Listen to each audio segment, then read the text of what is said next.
வணக்கம். அன்பு நண்பர் இளையராஜாவோட தயாரிப்பில் நரேந்திரமூர்த்தியுடைய இயக்கத்தில் நான் ஒரு படம் பண்ணுறேன். ரொம்ப வித்தியாசமான கதைக்களம். இதில் எனக்கு ஜோடியாக கோவை சரளா நடிக்கிறாங்க. ஏற்கனவே நாங்கள் 2 பேரும் பெரிய மனுஷன் ஒரு படத்தில் நடிச்சிருக்கோம். அதுக்கப்புறம் இந்த படத்தில் தான் ஜோடியாக நடிக்கிறோம். நிறையா படத்தில் நடிச்சிருக்கோம். ஆனால் இது 2வது படம். 2 பேருக்குமே ரொம்ப பிரமாதமான கேரக்டர்.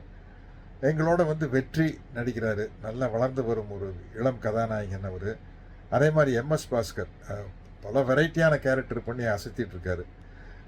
இவங்கெல்லாம் சேர்ந்து இந்த கூட்டணியில் அமையிற இந்த படம் உண்மையிலேயே ரொம்ப வித்தியாசமான கதைக்களத்தை அடிப்படையாக கொண்டது. அதனால இந்த படத்துக்கு நான் உடனே டேட்டு கொடுத்து ஜனவரி 19ஆம் தேதியே இந்த படத்தினுடைய ஷூட்டிங்கில் நான் கலந்துக்க போகிறேன். இந்த படத்தினுடைய துவக்க விழாவில் வர முடியல. நான் இங்கே ஹைதராபாத்தில் மணாலி அப்படிங்கிற ஒரு தெலுங்கு படத்தினுடைய ஷூட்டிங்கில் இருக்கிறேன். தவிர்க்க முடியாமல் அப்படி அமைஞ்சிருச்சு. இது சினிமாவில் சகஜம். இந்த படம் மாபெரும் வெற்றியடைய வேண்டும் என்று மனமாற வாழ்த்துகிறேன். நன்றி, வணக்கம். செய்திகளை உடனுக்குடனும் துல்லியமாகவும் தெரிந்து கொள்ள சப்ஸ்கிரைப் பண்ணுங்க.